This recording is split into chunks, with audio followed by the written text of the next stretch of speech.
Bem-vindos à segunda parte do projeto Masters of Horror. Esta é a conclusão de um desejo iniciado há anos.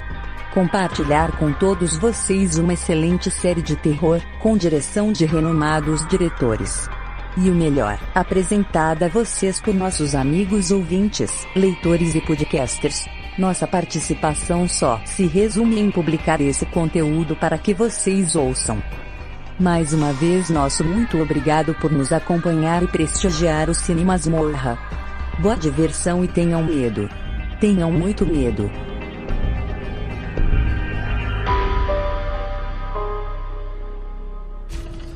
I remember hearing the stories when I was a kid. Thank the Lord for his love and grace. Witnesses described an overwhelming force. Neighbors became enemies.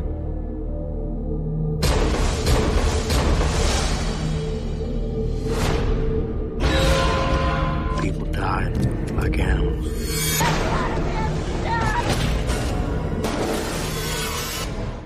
Episódio 1 A Coisa Amaldiçoada, dirigido por Toby Hooper. Alô galera do Masmorra, masmorra.com.br, aqui é Calil Neto do blog Terror no Sofá e vou falar do segundo episódio realizado pelo diretor Toby Hooper para a série Mestres do Terror, Masters of Horror em inglês. Após realizar o episódio Death of the Dead, para a primeira temporada, o aclamado diretor e criador de grandes clássicos do terror, como O Massacre da Serra Elétrica, de 1974, e Poltergeist, o Fenômeno, de 1982, o aclamado diretor dirige agora o episódio The Damned Thing, que quer dizer maldição especificamente. O episódio mostra uma criança, a Kevin, em 1981, que vê a morte da mãe e do pai, sendo que a mãe é assassinada pelo próprio pai, e o pai é morto misteriosamente por alguma criatura ou maldição. Passam-se 24 anos e Kevin cresceu e mora em Cloverdale, uma cidade pacata e segura, pelo menos por enquanto. Kevin, que é policial e xerife, tem a sua casa rodeada por câmeras de vigilância e monitores. Ele fica com certo trauma e precisa das câmeras de segurança para se manter seguro. Cloverdale passa após um tempo a ter pessoas atormentadas e que cometem suicídio. Kevin abre uma caixa misteriosa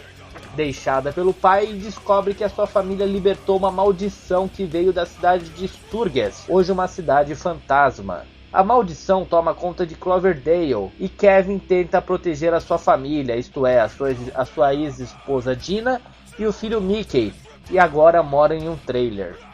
Kevin conseguirá escapar junto com a sua família da maldição que tomou conta de Cloverdale? Essa pergunta eu deixo pra você, ouvinte do Masmorra. The Damned Thing é um episódio bem bolado, com efeitos especiais assustadores e de qualidade, com o padrão de filme hollywoodiano. Hooper consegue dar conta do recado e fazer a sua parte em Mestres do Horror.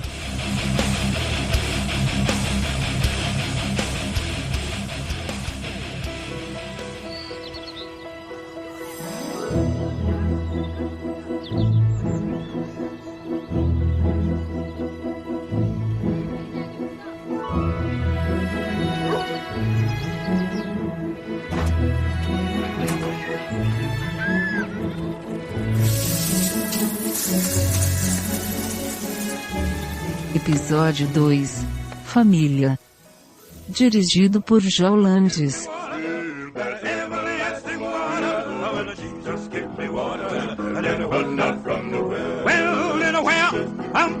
Olá amigos, eu sou Flash Lima, escrevo nos blogs apoiodavision.blogspot.com.br e também no umanodemedo.blogspot.com.br, que é um projeto meu e de mais 6 escritores para publicarmos diariamente contos de horror.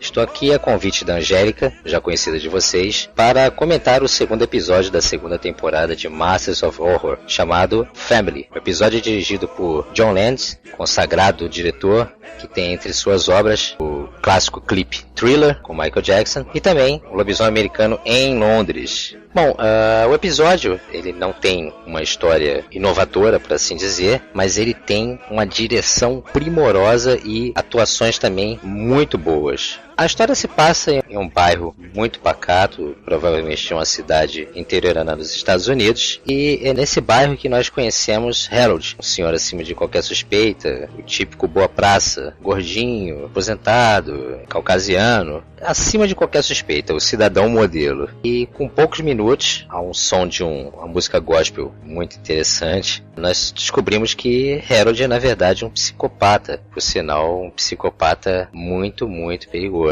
Nós somos apresentados à casa dele de uma forma brilhante. Há passagens nesse início que parece até que é um espírito atravessando paredes e compartimentos. E nos deparamos com Harold simplesmente dissolvendo um cadáver. E essa faceta dele fica muito escondida.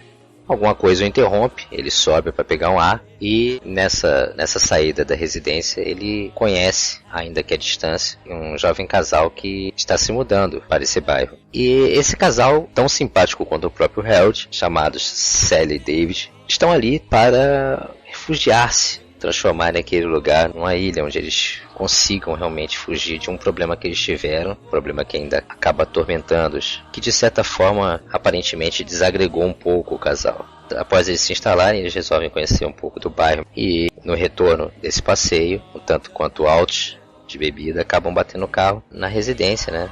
Uma parte da residência do Harold, que aparentemente não houve nada. Eles se distanciam de lá, no dia seguinte voltam para pedir desculpas. E o Harold resolve convidá-los para que possam tomar um chá, fazer amizade, né? Aquela velha apresentação de vizinhos. E essa amizade, que começa muito bem, ela vai ganhando ares de tragédia. Por quê? O Harold ele tem um problema mental gravíssimo. Ele projeta o desejo dele nas pessoas. Então ele consegue ver, por exemplo, uma garota pedindo para que ele a mate, para que ela interrompa o seu ciclo de solidão. E ele vê essa mesma coisa em Célia. Ele acha que ela, de alguma forma, o seduz. Essa transição entre a mulher de família e a devassa, a sedutora, muito bem feita. São várias passagens extremamente bem feitas, muito bem dirigidas e uma interpretação impecável por parte da atriz que faz a Célia, a Meredith Monroe. Há outras nuances, logicamente, na trama. Não vou me aprofundar porque o objetivo não é esse, não é fornecer spoilers ou o contato do episódio, mas eu posso garantir para vocês que a fama do episódio de ser o melhor da segunda temporada, quem sabe talvez o melhor de toda a série, é merecida. A direção está realmente impecável, a ambientação fantástica, apesar de serem locais simples. As atuações também, principalmente por parte do ator que faz o Harold e também a atriz que faz a Célia, as atuações estão simplesmente ótimas, são marcantes e convencem a todo instante que aquilo que o espectador está vendo realmente é fato. Para quem conhece um pouco do trabalho do Landis, sabe que às vezes ele joga uma pedra para que você olhe para o local e quando você se distrai, já está acontecendo alguma coisa em outro local. E é mais ou menos isso, é mais ou menos essa técnica que ele utiliza. Ele vai te levando a acreditar que um fato é real e de repente há uma reviravolta. E essa dose de suspense, essa dose de mistério, é o ponto forte, incluindo os efeitos, né, que também estão fantásticos, mas é o ponto forte do episódio. Nós somos todo momento incitados a se direcionar para um ponto e na verdade é outro que realmente importa. A minha recomendação para vocês é assistam. Eu sei que são 3 episódios, enfim, de 1 hora em média cada um. Nem todo mundo tem muito tempo, mas também todos nós não temos também tanta pressa. Então assistam com tranquilidade, acompanhem Masters of Horror, que rendeu frutos. É um seriado muito bom. Eu recomendo em especial esse episódio que eu acabei de assistir. Automaticamente eu já passei para um amigo e falei, pode assistir sem o menor medo, porque é simplesmente fantástico. Muito bom, muito bem feito. Como eu disse, não é inédito, não é uma história incomum, mas ela ganha traços de um grande trabalho, de algo quase inesquecível, por conta da ótima direção e das ótimas atuações, além do roteiro que, logicamente, também ficou muito bem amarrado. Curtam, com certeza, a série Masters of Horror, tanto a primeira quanto a segunda temporada. Ouçam também o cast que fala sobre todos os episódios da primeira temporada. E eu espero poder vê-los em outros episódios. Um grande abraço a todos. Até logo.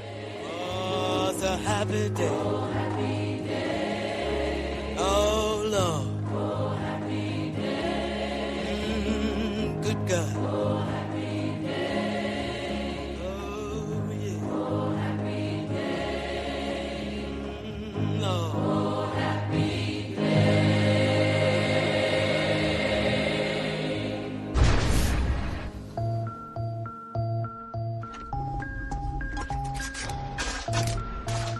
I thought we were supposed to be doing something special tonight. You ever seen a dead guy? Nope. You want to?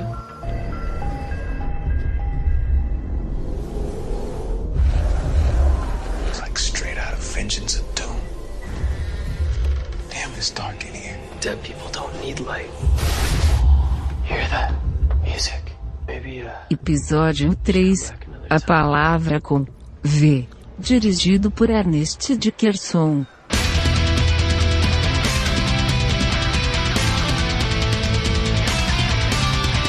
Opa pessoal, beleza? Aqui quem fala é o Shinkoio e eu vou resenhar o episódio The Evil World, terceiro da segunda temporada da série Masters of Horror. Então, esse episódio é basicamente feito por um diretor não muito relevante, assim, é o Ernest Dickerson, que é mais conhecido hoje por fazer vários seriados. Ele que é responsável por algumas partes do Walking Dead, Dexter, já gravou o Weed, Plantão Médico. Realmente é um diretor daqueles que precisou de alguém para fazer o que está escrito, ele vai lá e faz.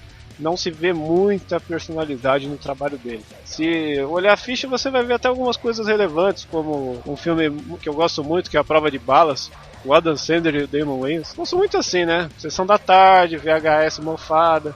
É dessa era bonita de se lembrar. E ele tem na ficha também um filme chamado Os Demônios da Noite, de 95, que é praticamente o último filme longa-metragem que leva o selo do Monstro da Cripta. Filminho meia boca, assim, nada demais. Eu acho que até por isso que esse filme ele deu uma enterrada na franquia. Não acrescenta muito, ou também na época já estava saindo de moda, né? E um agravante desse filme é que o protagonista é o Billy Zane, né? Vocês já viram. Voltando ao View Word, né? Palavra com V na tradução literal. É um episódio padrão, um episódio que não acrescenta muita coisa, né? É aquele lá que, se eu for falar pra vocês assistirem, assistam pra ter o álbum de figurinha, falar que completou a série, porque V, a palavra com V não é vagina, não é violência, não é vírus, não é uma coisa, oh meu Deus, o que é essa palavra com V? Também não é vinagre, ó, não é vingança. A palavra com V, eu vou dar um spoiler, foda-se. É um episódio sobre vampiros que vai no decorrer se descobrindo, mas assim, nada que você não adivinhe no meio do episódio, tá bom, que legal. A história se passa em volta de dois adolescentes. Inclusive, a parte mais legal que eu acho disso é que começa com os dois adolescentes no porão lá, um moleque de 16 anos jogando videogame. E o jogo que um deles está jogando é o Doom 3, que é um jogo de terror, é um jogo de susto. É um jogo que tem como uma característica, quando ele saiu, ele foi responsável por uma nova tecnologia nos games, que é a iluminação da sala, a iluminação do cenário, ela vinha de um ponto, simulando realmente a iluminação do mundo real, que antes disso era uma iluminação padrão, não era uma iluminação dinâmica que nem o Doom 3 iniciou nos games. Hoje isso já é mais padrão, mas antes disso não acontecia. Por que eu estou falando isso? No decorrer da história, eles ficam de saco cheio e vão por uma funerária lá, que um deles toma conta, e tem um inimigo, um moleque chatão da rua que morreu lá, e eles querem ver o cara morto. Fica um fazendo chacota chamando outro de franguinho, vamos lá, você não consegue ver um de ponto. E eles vão lá na funerária. E o clima que rola na funerária é um clima muito similar ao clima do Doom, do jogo que ele estava jogando. Que é muito escuro, muita pouca luz, uma coisa muito localizada, uma coisa que você fica esperando que a qualquer momento da sombra ele vai tomar um susto. E tem os momentos assim. Mas realmente não é uma coisa que a gente que está calejado de ver esse tipo de filme, de terror, não vai adivinhar, não vai... Nossa, olha que legal que ele fez. Realmente não acrescenta, é uma coisa muito previsível tudo que rola ali. Inclusive é até amador, de certa forma. O imprevisível, assim, para variar, é aquele protagonista imbecil que te dá raiva durante o filme inteiro. Eu, particularmente, estou de saco cheio disso, mas tudo bem, né? Vamos relevar. E em cima desse protagonista a gente vai ter uma história dele com o amigo dele, que é mordido, que some, que volta, que toma susto. Ah, meu Deus, o que está acontecendo? E depois começa a envolver família, começa a ter um monte de coisa. Uma coisa legal o único ator que se destaca aí nesse episódio é a menininha que é a Jodelle. Ela é uma das atrizes menininhas, acho que mais legais do meio de terror, porque ela foi a menininha também do Silent Hill. Foi um bom filme de videogame, muita gente considera uma das melhores adaptações. E ela também tá num filme muito legal do Terry Gilliam, que é o To The Land, que acho que saiu aqui como contraponto, que vale a pena dar uma olhada. Do resto, assim, realmente de ator relevante ali tá difícil. todo mundo do lado B, o ator, o diretor do lado B, mas não um lado B assim que, caramba, esse cara que ninguém conhece mais é legal. Não, é um cara bem básico, é um cara que não tem um destaque mesmo, é um contratado para fazer aquele do dia a dia. No final do episódio dá uma sensação assim que parece um 30 dias de noite amenizado pra TV. Eu não vou falar mais porque acho que seria spoiler, mas é um episódio ok, veja lá para cumprir a sua cota, mas se você estiver assistindo pinçados, pode passar desse. Acho que é isso. Obrigado por estar participando desse projeto que eu acho foda. Eu acho que tem que ouvir muitos outros baseados em outros seriados, diretores, o que mais tiver, e parabéns pelo trampo. Abraço.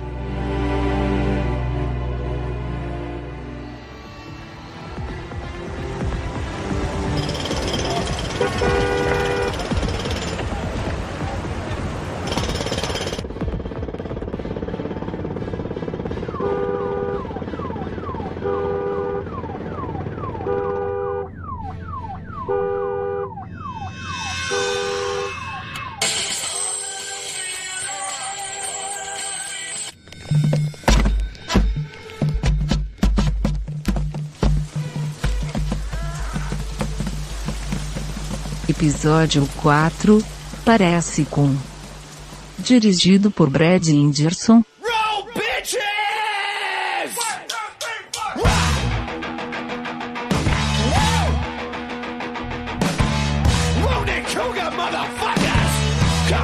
Salve galera do Cine Masmorra, eu sou Edu Alhai, lá do Sexta Meia-Noite, e estou aqui de volta para o segundo round do projeto Masters of Horror. Dessa vez falando sobre o quarto episódio da série intitulado Sounds Like. Ele é dirigido pelo glorioso Brad Anderson, que anteriormente já havia feito O Operário, aquele com Christian Bale, e também o interessante Session 9, e é estreado pelo Chris Bauer, que é um coadjuvante conhecido de vários filmes e que os fãs de séries televisivas devem se lembrar. O Sounds Like é centrado na figura do Larry Pierce, é um supervisor de call center que, sabe-se lá por quê, nos é apresentado como um ser humano dono de uma super audição. Ele escuta coisinhas caindo no chão, ele escuta a esposa tricotando, ele escuta todos os funcionários do call center sem nem precisar de fones de ouvido e por aí vai, o que é algo que chega a incomodá-lo em alguns momentos. Pois então, o nosso amigo Larry vive em uma crise pessoal.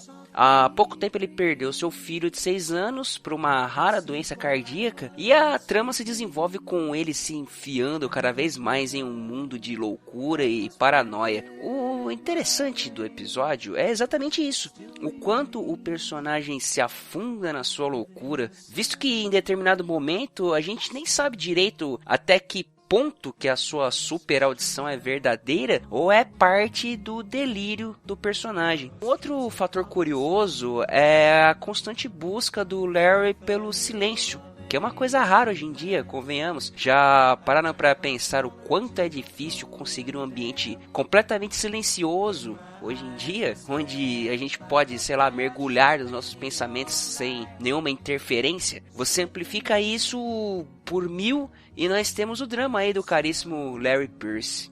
Olha, definitivamente esse não é um dos melhores episódios da série, mas vale a conferida por esse ambiente de loucura em que o personagem vai se perdendo, o que inclusive o leva a cometer atitudes extremas, tanto contra si como contra outras pessoas próximas a ele. Você também pode achar que o andamento da história se perde incrivelmente ao longo do episódio, mas é válido lembrar que a loucura é completamente distorcida perante os olhos da normalidade. O Sounds Like, do Brad Anderson, não é nenhuma obra-prima, mas vale a assistida, principalmente pelo exótico protagonista e até para quem trabalhar em call center ou que trabalha com tecnologia e suporte ao cliente vai acabar se identificando muito com algumas situações que se passam no filme. Vale a pena, o personagem é bastante interessante, apesar do desenvolvimento um tanto fraco do roteiro, mas às vezes você não sabe se o cara está sonhando, às vezes você não sabe qual é o verdadeiro problema dele, às vezes você não sabe se ele ficou traumatizado extremamente pela perda do filho, filho, não é explicado há quanto tempo ele possui esse dom, ele simplesmente está lá, ele simplesmente é colocado em cena no ambiente e a gente acompanha, a gente vai nessa jornada de paranoia junto com o personagem. E isso é algo interessante, é você acompanhar a fundo a transformação, a loucura de uma pessoa. Dependendo do ponto de vista em que você leva, a história se torna até bacana, um passatempo aí divertido. Então é isso aí, um forte abraço a todos e nos vemos sexta meia-noite. Valeu! Tenement halls, whisper sounds of silence.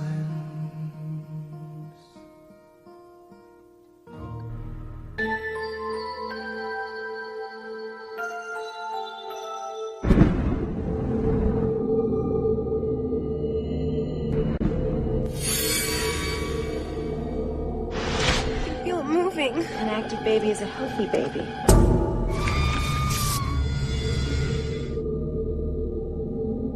Something's wrong. What's happening?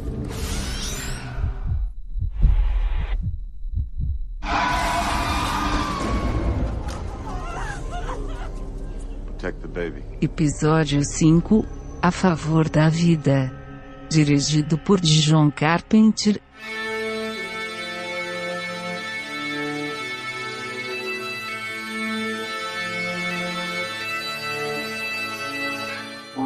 Eu sou o Dom e o episódio que eu escolhi da série Mestres do Terror é o Pro-Life de John Carpenter, da segunda temporada, né? Provavelmente a maioria vai escolher o Silver Gun porque ele é muito bom, é da primeira temporada. Mas eu escolhi o Pro-Life porque, bom, primeiro, como o outro, ele faz parte do hiato, né, da carreira do John Carpenter. Ele passou muito tempo longe dos grandes estúdios e está voltando agora, está fazendo vários filmes aterrorizados e outros, né. E ele é um diretor muito bom, né, pra gente que gosta do cinema alternativo. Eu acho que a primeira questão interessante do Pro-Life, né, é a própria mudança de fotografia ao longo do episódio, né. Característica muito comum do John Carpenter, embora a fotografia do episódio não seja muito feliz, né? Até para um programa de TV eu acho ela fraca, mas as escolhas fotográficas são sempre bem interessantes, né? Aquela questão de começar de um jeito sério, em cores, com aquela música meio evangélica, aquela coisa sutil, vai evoluindo ao passar do tempo, daquela gravidez, da invasão na clínica, vai passar por uma coisa mais sombria, mais dark, né? Aquela coisa do diabólico, né? Aquele eixo do pesadelo, né, que tem muito na obra do Clive Barker também. Isso é muito interessante, embora o episódio não seja tão bom, eu acho que vale esse comentário, né. O Ron Perlman também faz um papel bacaninha, ele sempre é bastante caricato, né, para jogar pro rosto dele. E o que vale lembrar também é que esse episódio, por mais que ele não seja uma obra assim, mas tem tudo ali do John Carpenter. A relação da religião política, a relação do faroeste, né, que ele gosta bastante. Então é mais ou menos isso, né, para levantar para a pauta aí, né. E também aquela questão, né, cara, que pode ser uma abordagem simbólica do filme, né, que o diabo pode ser, tipo uma representação do descaso social, né, em relação ao aborto, em relação à bastardia.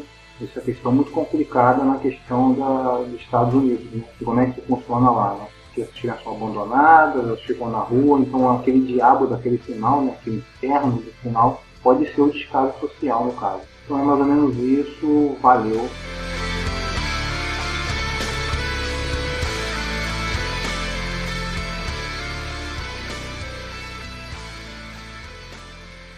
And we're not supposed to go out there, are we?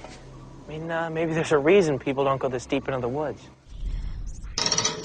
Mother Maida has done a good job spreading stories for generations to scare people off the land. Bunch of crap. Those stories don't scare me. Many years ago, a whole nest of papine lights gathered deep in the woods. They became sentinels of the lost city. It's why I warn people about trespassing. Belts like these, we can have anything our hearts desire.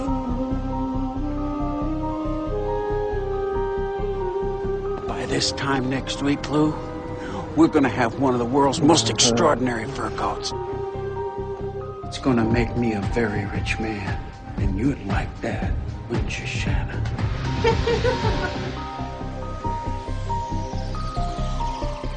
Episódio 6, Pilugem. Dirigido por Dario Argento.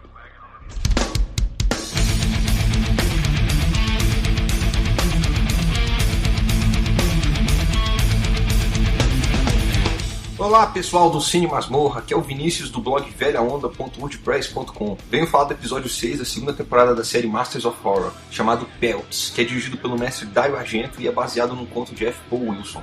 O Dario Argento é o clássico diretor de filmes como Suspiria e Pássaros da Pluma de Cristal. Ele é um dos pais do gore e o seu episódio da segunda temporada se chama Peltz, que em português é algo como pele. É sobre pele de animais, a indústria da pele de animais, que cria casacos, roupas e outras coisas do tipo. A história começa fazendo uma introdução ao personagem principal, que é o chefe de uma fábrica de roupas de pele, e mostra bem claro a obsessão dele com uma stripper de um bar de striptease e a bem clara falta de vontade dela de ficar com ele. Logo que essa introdução é feita, é rapidinho, é muito rápido o que acontece, corta para um dos fornecedores dele capturando guaxinins numa área que supostamente é proibida. Tem uma explicação sobre por que os guaxinins são mágicos e tem uma maldição envolvendo eles, mas é bem leve e é bem pouco importante. O próprio episódio meio que não assume muito isso, explica rapidamente e não vai muito atrás. O legal mesmo é que é uma pequena sátira feita para criticar a indústria de peles. À medida que as pessoas vão usando esses peles de guaxinim mágica, elas começam a sentir a obrigação de fazer com elas mesmas o que elas fizeram com as peles. É bem interessante, abre espaço pro Argento criar bastante gore, com bastante body horror e tudo mais. Os efeitos do gore são bem interessantes, ele mistura bastante maquiagem e uma certa cena tem um efeito especial bem interessante. Ele é quase mal feito, eu diria até que é de propósito, usa uma agulha de costura no rosto de uma pessoa, é bem interessante. O gore é bem divertido, ele vai sendo construído aos poucos, ele constrói a história, e aí depois ele vai bem devagarzinho mostrando por que o gore acontece, o que aconteceu com algumas pessoas que foram encontradas mortas. O efeito sobre as peles é bem interessante, quando os personagens olham para as peles de forma meio apaixonada, tem um efeito no pelo, eu não sei exatamente, ou foi uma coisa mecânica, ou foi um efeito com luz, muito bonito, bem interessante mesmo, eu achei bem legal. O roteiro vai se construindo aos poucos para chegar ao final, que é o final é super divertido, são as duas mortes que eu achei mais divertidas, eu fiquei rindo, é absurdo ao mesmo tempo, é meio grotesco, e a luz é a comum do Dario Argento, ele gosta muito de usar verde, vermelho, bem saturados, bem fortes na câmera, é bem legal, eu sempre achei muito bonito, apesar de ele não usar muito aqueles planos com grande profundidade que ele costuma usar nos seus filmes. A trilha sonora também eu achei muito legal, muito divertida. No geral, eu achei o episódio Peltz muito bom, apesar de não ter sido um grande episódio de terror, imagino que tenha outros muito melhores na série, não sei dizer qual que é o melhor. Recomendo assistir o episódio Peltz, o episódio 6 da segunda temporada da série Masters of Horror. Obrigado a todos e é isso. Tchau.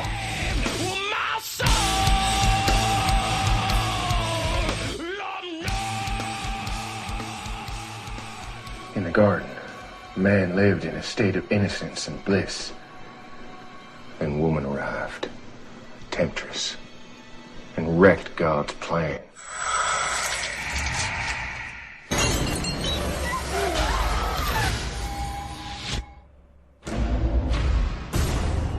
As of this afternoon, we have 1,100 homicides. All of them women. Male sexual urges are very closely linked with aggression. Now, somehow, someone has figured out a way to erase the distinction. This is a concerted attempt to exterminate the human race. Bioterror. We have to begin the immediate evacuation of the female population. Clear the aisle. Everyone, please, stay in your seats. I need everyone to remain calm. Episódio 7, A Solução da Crisálida. Dirigido por Joey Dante. Olá, ouvintes do MasmorraCast de todos os quadrantes da galáxia. Eu sou o Paulo Elache, host do Pode Especular Podcast, podespecular.com.br e também na Combo Podcast. Tenho 52 anos e moro em São José dos Campos, São Paulo. Estou aqui atendendo a um chamado da Angélica Hellish, com pequenos comentários, pequenos mesmo, só 4 minutos, sobre um episódio da série Masters of Horror. Escolhi o 7º da 2ª temporada, intitulado The Screwfly Solution. Esse episódio foi ao ar nos Estados Unidos em 8 de dezembro de 2006 e tinha nos papéis principais os atores Elliot Gould e Jason Priestley, como os epidemiologistas Barney e Alan, respectivamente. Elliot Gould é conhecido pelos filmes MASH e Bob Carroll, Ted Ellis, entre outros, né? E Jason Priestley ficou marcado como Brandon, do seriado Beverly Hills 90210. Barrados no Baile no Brasil e Febre em Beverly Hills em Portugal. Olha os ouvintes portugueses aí, Angélica.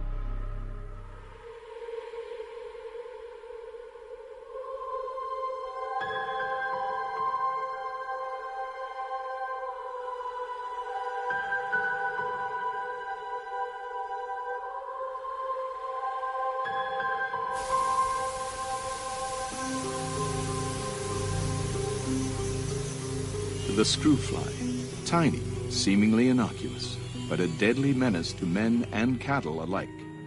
This vicious pest lays... Bom, voltando. The Screwfly Solution foi dirigido por Joe Dante, com o roteiro de Sam Hamm, que por sua vez foi adaptado do conto de mesmo nome publicado em 1977 e agraciado com o prêmio Nebula nesse mesmo ano por Hakuna Sheldon, pseudônimo de Alice Sheldon. No episódio, o conto foi acreditado ao pseudônimo mais famoso dela, James Tiptree Jr. Ufa, acabou. Tanto no conto quanto no episódio, as pistas são reveladas lentamente de forma assustadora. Enquanto os personagens Barney e Alan explicam o progresso no desenvolvimento do gene antissexo para combater a infestação da mosca parasítica, a tal Screwfly do título, no gado da América do Sul, uma série de crescentes e inexplicáveis homicídios de mulheres ou femicídios começa a ocorrer nos Estados Unidos, com claro envolvimento de um novo culto misógino chamado Filhos de Adão. A coisa toda parece indicar que é uma praga de origem desconhecida que afeta apenas os homens e, uma vez infectado, a atração sexual se manifesta através de brutalidade e violência contra as mulheres. Sejam elas esposas, filhas, mães ou apenas conhecidas, tanto faz. Qualquer uma. Não vou falar mais para não dar spoilers, mas posso garantir que, mais que o horror, esse episódio deixa qualquer um perturbado com essa situação apocalíptica. As cenas são fortes o bastante para um programa de TV, mas o que a trama passa é muito mais aterrador. Portanto, recomendo sim esse 7º episódio da 2ª temporada de Screwfly Solution, um entretenimento que levanta questões sobre a origem da violência contra as mulheres e, de quebra, sobre o futuro da humanidade. Ah, tem uma curiosidade. Numa das cenas lá que aparece o pessoal fazendo pesquisa sobre uma possível cura, aparecem cenas do episódio Imprint, também do Masters of Horror, que não foi exibido nos Estados Unidos porque ele era muito pesado. Ok? Bom, acho que é só isso que eu tenho para dizer para vocês. Um abraço e até mais.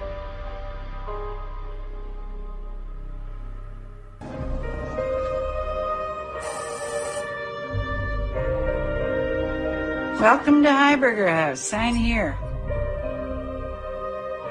So, what are you writing? Dark romance. A doomed romance? It's the best kind. Is that the new book? What are you doing? Who's looking at my work behind my back? Who is it? Who are you? I'm Valerie. Please help me! Episódio 8, Valeriana Escada, dirigido por Mick Garris.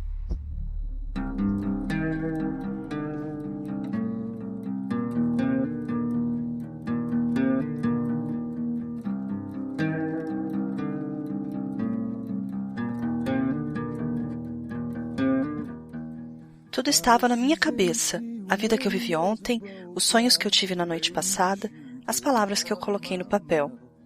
Aqui é Kel Bonassoli, do intravenosa.com.br, e este trecho que eu li é parte de um diálogo do episódio 8 da 2ª temporada de Mestres do Horror, o episódio Valerie on the Stairs. Esse episódio foi adaptado de um roteiro do Clive Barker, conhecido também pelo Hellraiser, que é um puta filme de terror. O episódio começa com uma citação que na verdade só vai fazer sentido ao longo dos acontecimentos. A citação é a seguinte: culturas usam a arte para sonhar as mortes de belas mulheres. Que será, né? O episódio conta a história do Rob. O Rob é um escritor que tá fudido, ele nunca foi publicado, ele tá sendo recusado e ele tá cheio de contas para pagar. Quando ele pensa que não tem mais jeito e que ele vai ter que partir para outra, ele recebe uma ligação avisando que ele tem uma vaga, que liberou uma vaga para ele numa espécie de albergue para escritores que ainda não foram publicados. Muita sorte, quer dizer, sorte dele, né? E infelizmente azar do antigo morador, porque afinal ele só conseguiu essa vaga porque o antigo morador se matou. Bom, como o episódio se chama Valerie on the Stairs, você já fica esperando pelo aparecimento da Valerie. Quem será que é essa guria? E de fato ela aparece. E aparentemente ela é um espírito atormentado e que também é escrava sexual de um demônio negão.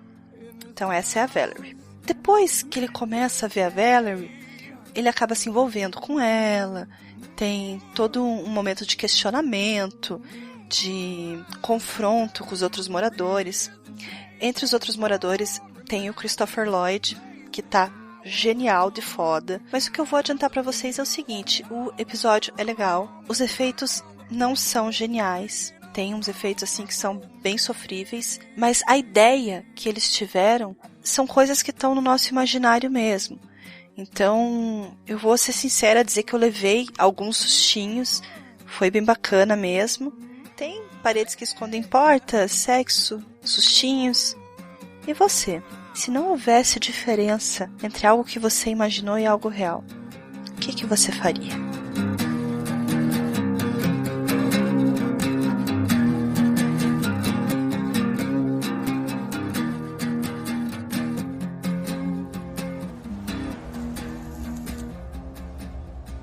I love you so much, Abby.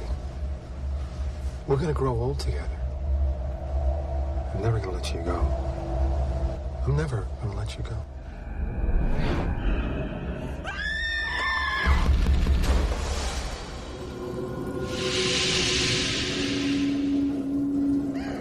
Abby? Call an ambulance.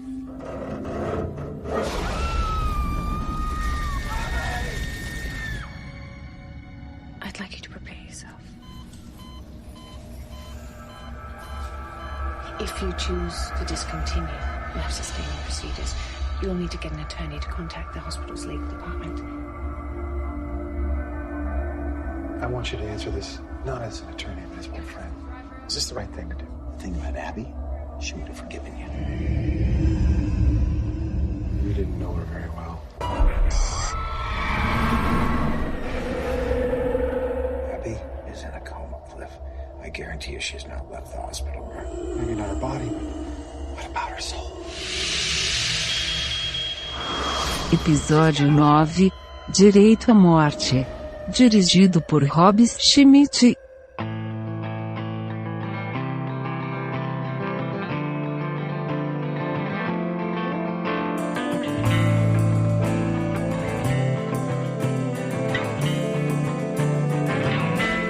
Olá pessoal do Cine Masmorra, aqui é o Almighty do Podtrash e eu vou falar do episódio Right to Die, que numa tradução livre seria algo como o direito de morrer. O episódio ele trata justamente disso, mostra um casal andando de carro e que eles sofrem um acidente e a mulher tem o corpo completamente queimado, com queimaduras bem profundas. Ela vai parar no hospital e fica na beira da morte. Então o marido, vendo ela naquela situação, fica naquela questão de que será que eu devo, entre aspas, desligar os aparelhos? Será que ela vai viver desse jeito? Ela nunca mais vai ser a mesma. Então, será que ela vai querer continuar vivendo dessa forma? E o episódio traz um pouco dessa questão. E claro, misturando com muito horror e algumas pitadas de sobrenatural, mas nada muito escancarado. Tem algumas partes até que chega a cair pro trash, um pouquinho gore. Mas é um episódio bacana, ele tem um andamento legal, ele te prende até o final, você quer saber aonde isso vai parar. E o desenvolvimento da história vai mostrando aos poucos a relação desse casal e mostra que eles não estavam tão bem assim. Com o passar do episódio vai mostrando essa relação, algumas questões, alguns problemas que eles têm, e chega no final que é horror supremo. É um episódio bem interessante de um diretor que eu particularmente não conheço muito, que é o Robert Schmidt, que fez até poucas coisas na carreira, mas o escritor desse episódio, que é o John Esposito, ele escreveu coisas até conhecidas, como vários episódios do Walking Dead. No geral, é um episódio bem legal. O final, ele com certeza é a melhor parte. Fechou de uma forma satisfatória, sem querer, obviamente, dar um final feliz e até fugir um pouco do clichê. Ele caiu até numa coisa um tanto brutal. Recomendo, é um ótimo episódio de uma série bem bacana que eu conheci graças aí ao Cine Masmorra. No mais é isso, um abraço e até mais.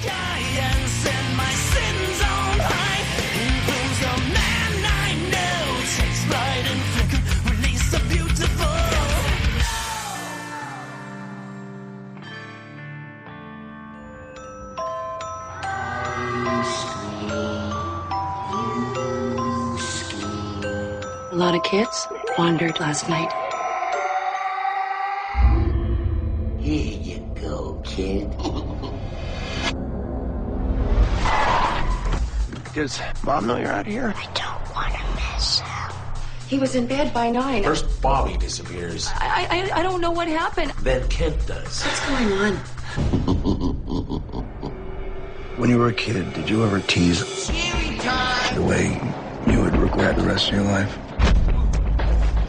You do it, do it!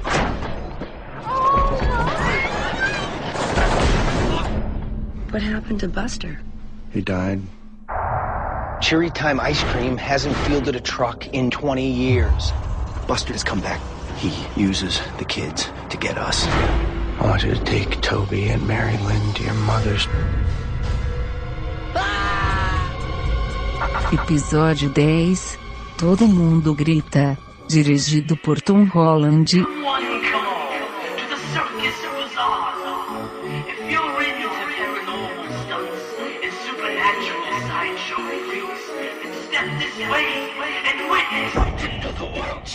Oi gente, eu sou o Dr. Terror, do site terrorama.com.br.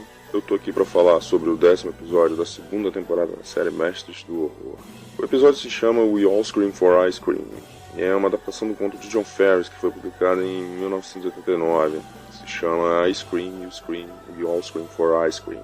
Eu não li o conto, mas o principal tema da história é em torno da corofobia, que para quem não sabe é o medo de palhaço. Quem assina a direção desse episódio é Tom Holland, que também dirigiu Hora de Espanto, Brinquedo Assassino, Psicose 2, vários outros. Então quer dizer que o cara tem uma certa bagagem nas costas, né? O episódio começa com uma cena que mostra um garoto segurando um sorvete que nitidamente tem o formato de uma pessoa e o pai dele implorando para que ele não coma o tal do sorvete, né?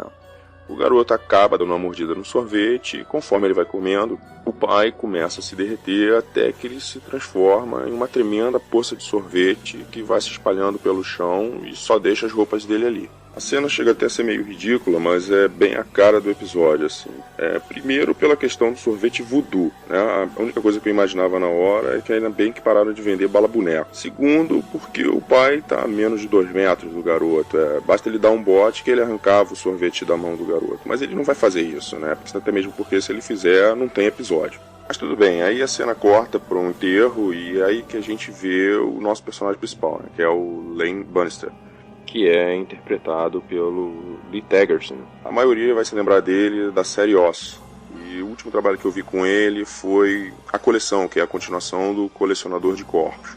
Mas aí ele tá nesse enterro, que obviamente é do cara que virou sorvete. Quando ele percebe assim pelo canto do olho, um cara meio sinistro, com uma postura até meio agressiva, olhando tudo, né, escondido de dentro do mato. O Lane dá uma olhada pra ele, como se tivesse visto um fantasma, e o cara, assim que percebe que foi visto, some no meio do mato. Fica no ar aquele suspense, né, sobre quem é esse personagem, qual o papel dele na história toda, etc e tal. Na verdade, o Lane nasceu nessa cidade, mas ele cresceu e acabou indo embora. tempo passou, ele se casou, teve 2 filhos, e agora, aproveitando até a ocasião do enterro, ele decidiu se mudar de vez, trouxe a família toda e vai ficar. Passado o enterro, ele vai encontrar os amigos dele de infância, né? Um deles, o Tucci, acaba levantando um mistério acerca da morte desse cara. Também era amigo dele. Levanta umas questões sobre o caixão tá fechado, porque não tinha corpo, diz que foi o filho dele, que tem um plano maquiavélico ao redor e tudo mais, mas é óbvio que ninguém acredita nele, né? Acham que é tudo paranoia da cabeça dele, que ele tá ficando maluco, que ele é bêbado, aquela mesma história clichêzuda de sempre, né? Nunca ninguém acredita no cara que conta a coisa que vai acontecer, né?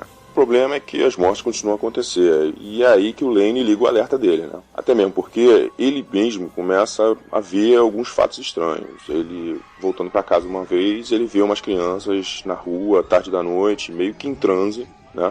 Cantando uma musiquinha que ele logo reconhece como a de um carrinho de sorvete que era dirigido por um palhaço chamado Buster, que andava pelas ruas da cidade na época em que eles eram pequenos, e o carrinho ia passando, tocando a musiquinha, e as crianças iam seguindo, aquela coisa toda, parava, vendia sorvete e tudo mais. O lance é que quando eles eram pequenos, eles formavam um grupinho de amigos e, como toda patotinha que se preze, nesse grupinho tinha um garoto, Virgil, que era meio que o valentão da turma, né? Aquele garoto que só inventa besteira, que bate nos outros, etc. Um belo dia, eles veem o Buster, que, diga-se de passagem, interpretado pelo William Forsythe, de Rejeitados pelo Diabo. O Buster tá parado, vendendo sorvete na rua, e o Virgil tem a brilhante ideia de pegar uma peça no Buster, né? Mas a brincadeira dá errado e o palhaço, o pobre do cara, acaba morrendo com essa brincadeira. Com isso na cabeça e com tudo que tá acontecendo, é óbvio que o Lane passa a acreditar que o Buster voltou lá do inferno dos palhaços para se vingar, né? E tá usando os filhos deles para executar essa vingança. Então é aí que o Lane entra naquela correria que a gente já espera, né? Que é tentar evitar que o resto dos seus amigos morram, que ele mesmo acabe sendo mais uma das vítimas na mão do palhaço, né? Bem, para isso de conversa, sim, eu vou logo dizendo que eu não gostei do episódio. Não gostei por uma série de fatores. Primeiro, por causa da própria história. Eu sei que o Ferro já está na estrada há um bom tempo já, desde o início dos anos 60 e tudo mais, mas não dá para assistir esse episódio sem achar que tudo que a gente está vendo não passa de um apanhado de coisas que já foi vista no trabalho de Stephen King, principalmente Conte Comigo, It, e eu diria até um pouquinho também de A Maldição, que seria A Maldição do Cigano. Outra coisa que me chamou a atenção também é que eu fiquei com a impressão de que esse episódio precisava de pelo menos mais uns 15 minutos. Isso, na verdade, é até um sintoma de que o tempo foi mal aproveitado. Mas por que eu estou falando isso? Porque tem muitas coisas que acontecem, mas que não tem a menor explicação. Algumas coisas parecem ter sido simplesmente jogadas na tela, assim, foram jogadas na história. Como, por exemplo, quando o Lane, do nada, chega com a solução para derrotar o palhaço. Em momento nenhum eu me lembro de ter visto alguma referência que levasse ele à conclusão de como ele faria isso. Ele simplesmente chega, faz e ponto. Mas aí também eu não sei se foi um problema na adaptação da história ou se o Tom Holland e a equipe dele também não tiveram tempo para trabalhar direito o que eles queriam fazer e tal, mas realmente isso matou um pouco da história, assim, tornou uma história meio esquisita de assistir. Vou falar no Tom Holland, a gente sabe como é que é o trabalho dele, né? Eu não tenho nada contra o trabalho dele, acho até algumas coisas bem legais, mas, na minha opinião, geralmente ele vai por uma linha mais irônica que eu acho meio perigosa. Se ele acerta a mão, fica divertido. Se ele erra, já era. Infelizmente, em We All Scream for Ice Cream, ele errou a mão. A narrativa parece que ficou perdida em algum lugar entre os gêneros, né? Ele não é uma comédia, não é um terror. E no fim, o que na verdade a gente tem na mão é um filme bobo, sacal. O filme não assusta, não diverte, faz nada. Pra ser bastante sincero, eu sofri um bocado para chegar até o final desse episódio. Outra decepção que eu tive foi com a maquiagem, com os efeitos. Quando o episódio começa, eu vi nos créditos o nome do Gregory Nicotero. E dispensa apresentação, né? Acho que esse cara já fez tudo em termos de terror. A lista que ele já fez é imensa, incluindo até recentemente alguns episódios de The Walking Dead e tudo mais. Mas infelizmente aqui foi decepcionante. O palhaço, o Buster, até que é legal, mas as mortes e os efeitos, desculpa, eu vou usar uma expressão aqui, mas ficaram bem palha. Inclusive, uma das cenas que era para ser uma das mais legais acabou virando uma das mais toscas. Parece coisa de A Morte do Demônio, de 1981, assim, horrível. Dito isso, no todo, a sensação que fica de We All Scream for Ice Cream é que a história até tinha um certo potencial, mas foi muito mal aproveitada. Eu acho até que tinha uma mensagem legal sobre relacionamento entre pais e filhos, mas por tudo que eu já falei, parece que se perdeu, simplesmente se perdeu pelo caminho. O filme não é eficaz nem para passar essa mensagem, nem para aterrorizar, assustar, nem nada. E é isso, eu vou ficando por aqui. Espero que vocês tenham gostado. Infelizmente o episódio não é o que eu esperava. Quem quiser trocar uma ideia é só me procurar no Twitter, @doutorterror. Até a próxima.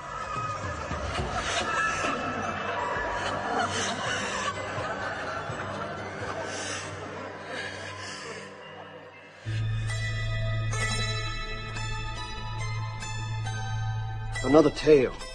As a matter of fact, I'm working on one at the moment. Excellent! That's your meat, Mr. Poe. Like the telltale heart.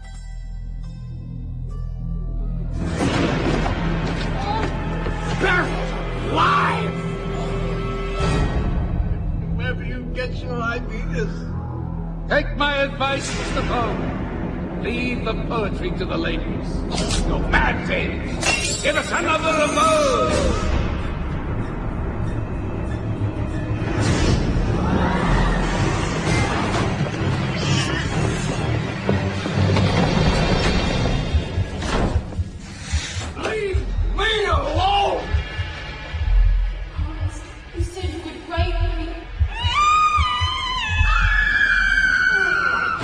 Episódio 11, Gato Negro.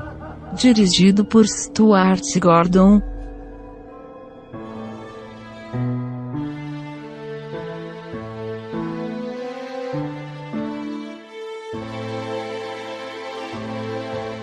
Bem-vindos a mais um...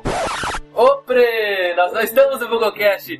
Nós estamos no projeto do Cine Masmorra Masters of Horror. Eu sou o Thiago JN e estou aqui hoje com o J Dragão e César M. Walker. Escolhemos para falar o episódio número 24 chamado The Black Cat, que é uma adaptação de um conto de Edgar Allan Poe. Esse episódio foi dirigido pelo Stuart Gordon, o diretor que fez Reanimator, de 1985. Olha só. Ele fez Do Além, de 1986. Como curiosidade, ele dirigiu um filme baseado em outro conto do Allan Poe, que é O Poço e o Pêndulo, de 1991. Nós estamos gravando esse áudio em 3, porque gravar separado cada um sozinho, a gente não conseguiria. A gente precisa dos 3 para conseguir conversar. E falar sozinho é uma bosta. E dar uma premissa básica. O Allan Poe nasceu em janeiro de 1809 e faleceu no dia 7 de outubro de 1849. Ninguém sabe por que ele faleceu realmente. Ele foi encontrado muito louco. Não morto, ele foi levado para o hospital e dizem que foi bebida, sabe, sei lá. Ele era inserido no movimento romântico americano, que é o famoso romantismo. Então vamos dar nossas opiniões sobre esse episódio da série, que é sensacional, cara. J. Dragão, você que leu o conto do Allan Poe, que ele não é muito longo, né? Realmente ele tem 20 páginas. Não, ele se encontra na chamado Os Assassinatos da Rua Morgue. E eu até comentei com você, desde que eu li o Gato Preto, que eu queria ver isso na telinha. A plot do episódio, basicamente, pra quem não conhece o conto, né? Também ele tá inserido o Allan Poe, né, cara? Então ele fala sobre um escritor sem ideia, sem dinheiro, e atormentado por um gato preto que destruía, segundo os pensamentos do próprio protagonista, a vida dele. Ele achava que todos os problemas dele refletiam no gato, né? E os problemas com a mulher dele. O episódio é protagonizado pelo Jeffrey Combs, que ele faz o Edgar Allan Poe, e a Virginia Poe, que é chamada de Cissy, né, por Allan Poe, é pela Elise Levesque. O episódio, ele mostra o Allan Poe tentando escrever, ele conseguindo realmente ter ideias, e interessante porque ele remete a vários pontos da vida do Allan Poe, né, cara? Porque o Allan Poe, ele foi autor, poeta, ele também foi crítico literário. E tem uma cena que ele tá na taverna, onde tem um cara falando que ele escreveu uma crítica negativa sobre a obra dele também. Sim. Então são várias nuancezinhas, assim, pra remeter realmente à característica do Allan Poe. Inclusive a bebida, né? O alcoolismo, que era bem forte. Além de ser uma ótima maneira de apresentar o Allan Poe, né? Sim. achei essa sacada legal. Ele apresenta o Alan Poe, ele apresenta o conto inserido nesse universo. Sim. E ele tem esse relacionamento, né, com a mulher dele, que ele chama de Cici, né? Que ela tem uma doença, né, cara? Até então a gente, não sabe o que é. Então, na verdade se trata do romantismo, você já saca na cara, né? Tipo, meio esquisito, mas... É mais uma daquelas pestes. Você fala, tossiu já era. Tuberculose. É mais uma daquelas pestes. Tibio, né? Essa cena, cara, quando ela tá doente, que é sensacional, né, cara? Porque ela vomita muito sangue, ela explode de sangue.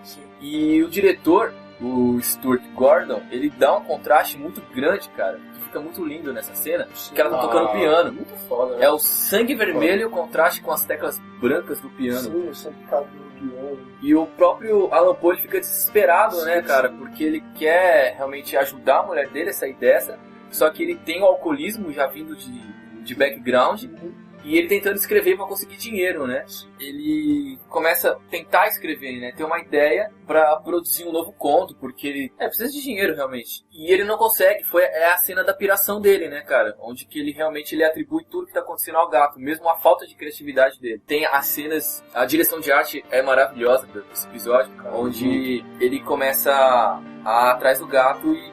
primeiro ele vai atrás dos animais, ele mata o passarinho. O peixe, o gato come. Cara. E ele vai estripar o gato, ele arranca o olho do gato, cara. Isso, lindo de se ver, lindo, cara. Eu tava esperando alguma coisa assim. Muito forte, muito forte, né, cara? Cena interessante. Você falou de esperar algo forte, cara, foi exatamente isso. E à medida que ele atribui tudo ao gato e tal, ele vai atrás do gato pra matar, a mulher dele, entre aspas, falece, né? Ela morre. E ele tem aquela brisa. Nessas brisas dele, a esposa dele falece, né, cara? Só que ela não chega realmente a morrer, porque ele descobre depois que ela... Foi uma brisa gigante dele, né? Foi a brisa do palco. Porque, vamos situar, porque ele fica tão impressionado com o gato que ele vai enforcar o gato e tal. E no momento que ele foge com a mulher dele, depois que ele descobre que ela realmente está viva, que foi no velório, ele coloca fogo na casa. E esse gato volta para atormentar. E ela não quer se desfazer do gato, ele tá muito louco e ele mete uma machadada na cabeça dela. Sensacional. Que é uma cena maravilhosa, cara. Uma das mais fortes que eu já vi, cara. Porque, sei lá, a cara dela fica aberta e ela tira a machadada. Aquele bagulho é muito foda. É muito pesado. Muito bonito, uma cena muito bem construída, muito bem feita.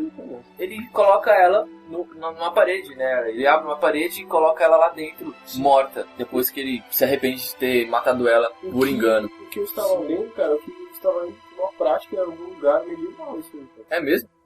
Falando rapidamente. Bacana. E no final, os policiais vão investigar os gritos que ouviram, e o Alan Poe, ele se sente culpado, né, cara? Aí ele dá indícios que existe realmente alguém lá. E que você tem aquela cena, quando eles estão investigando, que é a mulher gritando, você dá a se entender entre aspas, né? Você percebe depois, quando eles abrem a parede, que tá o gato em cima da mulher, com ela toda putrefata. Isso é poético demais, é maravilhoso. É lindo. O gato é muito grosso. É uma cena muito Aí você fala, caralho, até então você fala, porra, por que o Alan Poe tá protagonizando a própria história, né? É muito louco. No fim você descobre que isso tudo foi uma brisa que ele teve pra produzir o conto. Sim, isso. Pra ganhar dinheiro. Lindo demais, cara. Que é o conto que a gente conhece, The Black Cat. Sim, muito foda, cara. O episódio em si, vamos às opiniões agora. Jó Dragão, sua opinião sobre esse episódio do Stuart Gordon sobre o Alan Poe? Cara, eu gostei muito. Como você tinha repetido, uma coisa que eu sempre quis ver, né? Tipo, na telinha, essa parada do Black Cat. E não decepcionou, não. Jogou pra um lado, jogou pro outro. Caramba, é sensacional. E deu um boom no final, você fala... Maravilhoso. Cara, isso é maravilhoso. Podia ser um longo. Poderia. Mais um pouquinho de tempo, enrolação, dava pra ser uma longa-metragem. César M. Walker, o que você achou do episódio? Olha, cara, achei um episódio fantástico, direção de arte muito legal mesmo. E, na verdade, cara, assim... Eu preciso dar uma revisada no conto, dar uma olhada de novo, cara, mas pra mim muito superior ao conto, cara, porque... tem plano de fundo maior. Muito superior, não só pelo plano de fundo, só pra apresentar o Alan Poe pra gente, mas a relação que ele tem no livro, que é lógico que é o que gira a parte mais importante, que é o gato, que é o animal em si, mas a relação que ele tem com a Cici, pra mim, é fantástico, cara, porque a cena da morte dela e tal, então assim, que a trajetória da série aproxima mais ele dela e torna mais chocante, né? A parte do machado. Da morte, muito bem. Realmente, cara, é um episódio foda. Infelizmente, A gente tem poucos minutos pra poder falar, né, cara? E a gente já vai encerrar aqui, passar a bola pro próximo que vem pra falar do próximo episódio. E, cara, mandar um super abraço pra Angélica e pro Marcos e pra toda a equipe do Cine Masmorra por essa iniciativa. Valeu pelo apoio. Cara, uma iniciativa muito foda. A gente pôde conhecer essa série graças a vocês e esperamos aí que vocês façam mais projetos como esse. Galera, um grande abraço a todos e fique aí com o próximo episódio do Masters of Horror.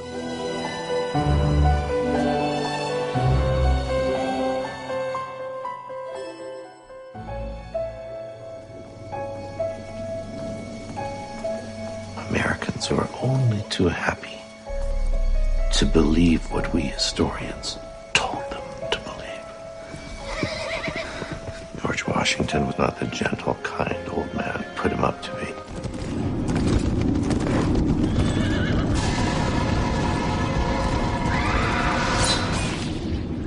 He was a monster.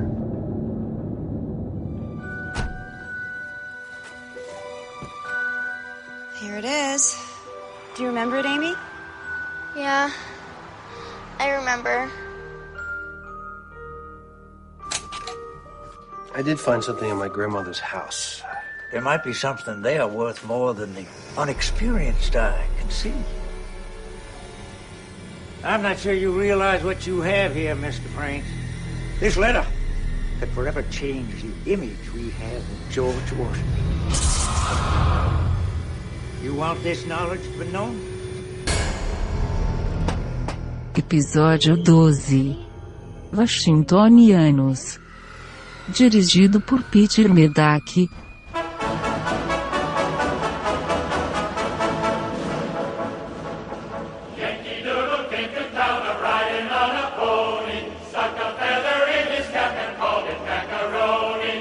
Longos dias e belas noites, aqui quem fala é o Lucas Lopes e eu vou falar com vocês sobre o 12º episódio da segunda temporada de Masters of Horror.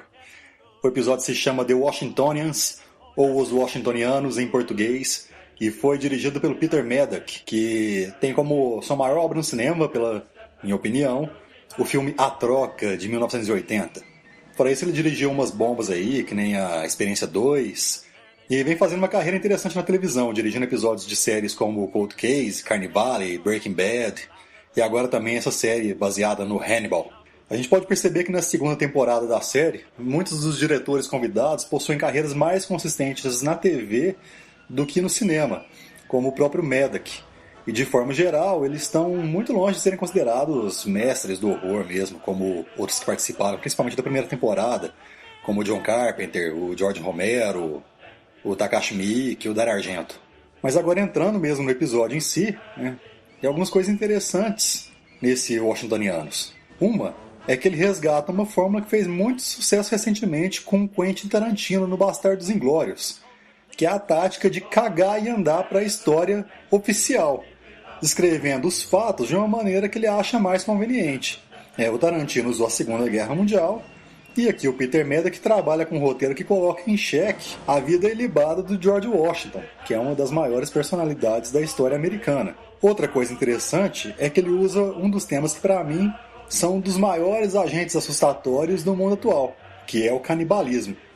Queira ou não, dentre todos os vilões de filmes de terror, que nem zumbis, fantasmas, monstros, vampiros, o único que a gente tem contato verdadeiro de tempos em tempos, saindo em jornais e tudo mais, são os canibais. Se uma notícia sobre uma aparição ou um alienígena é divulgada, a maioria de nós fica descrente. Mas quando se noticia que uma família estava vendendo coxinhas de carne humana no Nordeste, não tem como não se chocar com essa situação.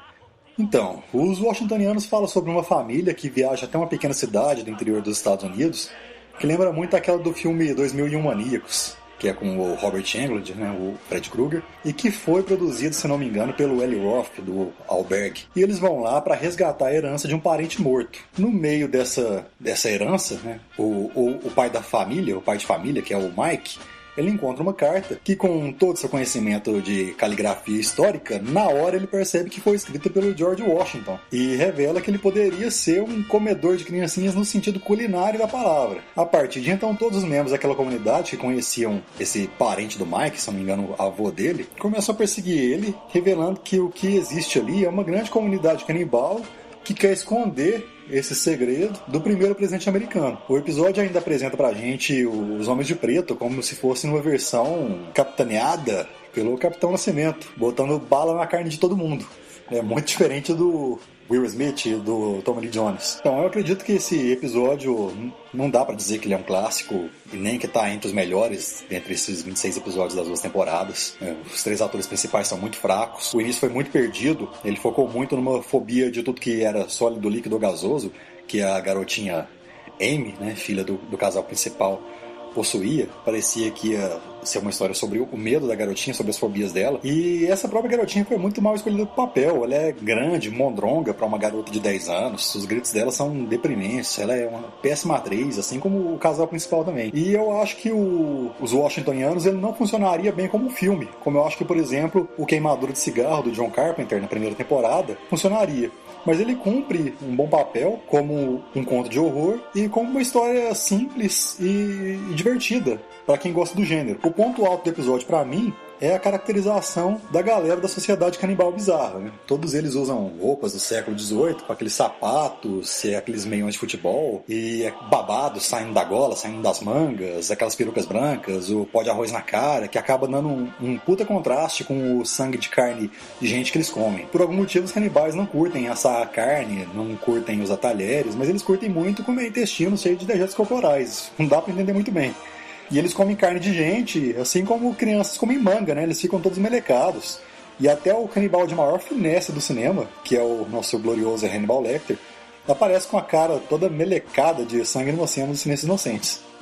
E só para finalizar, o Medak, né, ele fechou de uma maneira muito interessante o episódio, fazendo uma piada moderna, na qual ele troca a foto do Washington na nota de dólar para uma foto do Bush. Só lembrando que numa convenção da ONU em 2009, o recém-falecido aí presidente da Venezuela, Hugo Chávez, subiu no palanque logo depois do Bush e disse que ainda estava sentindo um cheirinho de enxofre. E lembrando que o Bush pai, né, desse penúltimo presidente americano, vivia chamando os socialistas de comedores de criancinhas. Então tá aí uma ligação que o Medak soube pescar muito bem e inserir no episódio.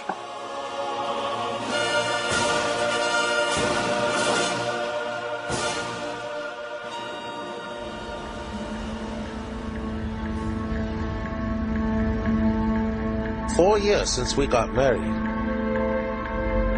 My Yuri is my most treasured thing. Thou shalt not commit adultery, right, Jack? You know what happens to people who do. So he knows about us. I wonder. That's strange. We should see the shore by now.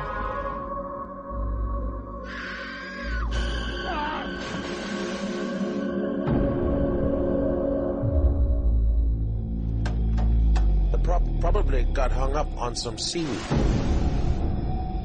Episódio 13, Cruzeiro dos Sonhos. Dirigido por Nori Tsuruta, tem japonesa torta nessa porra.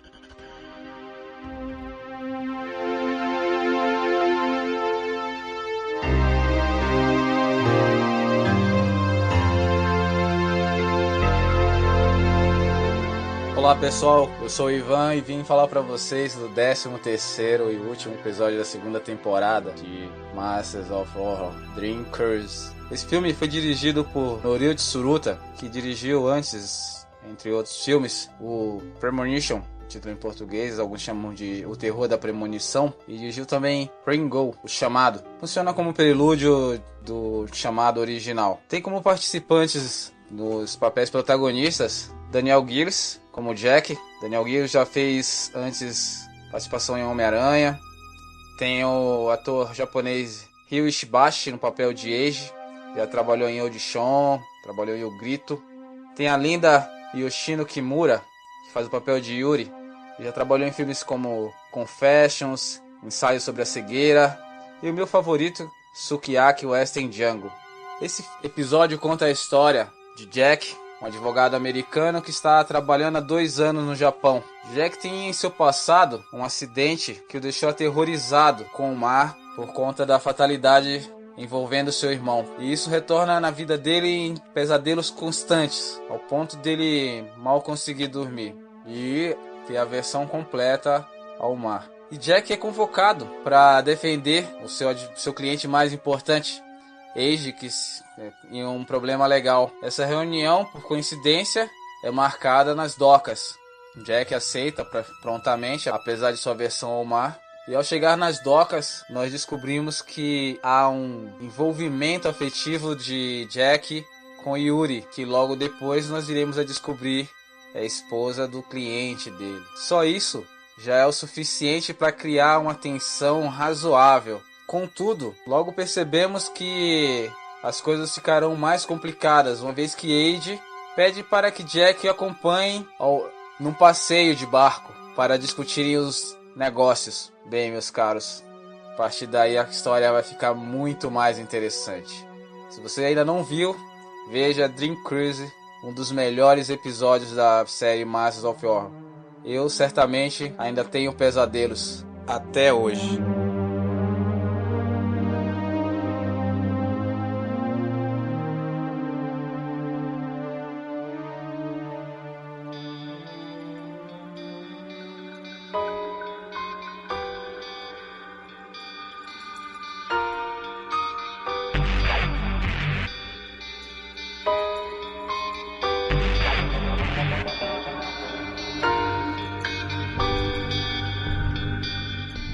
Então é isso. Nosso muito obrigado a todos que colaboraram para que esse projeto fosse realizado. Quem sabe no próximo ano, o Cine Masmorra faz um projeto no mesmo formato sobre a série espanhola Películas para não dormir? Comentem aí o que pensam dessa ideia. Séries de terror provenientes de outros países. No mais, um grande abraço. E não percam o especial sobre Halloween, cujos diretores homenageados serão os diretores do cinema italiano. Dia 31. Aqui no cinemasmorra.com.br.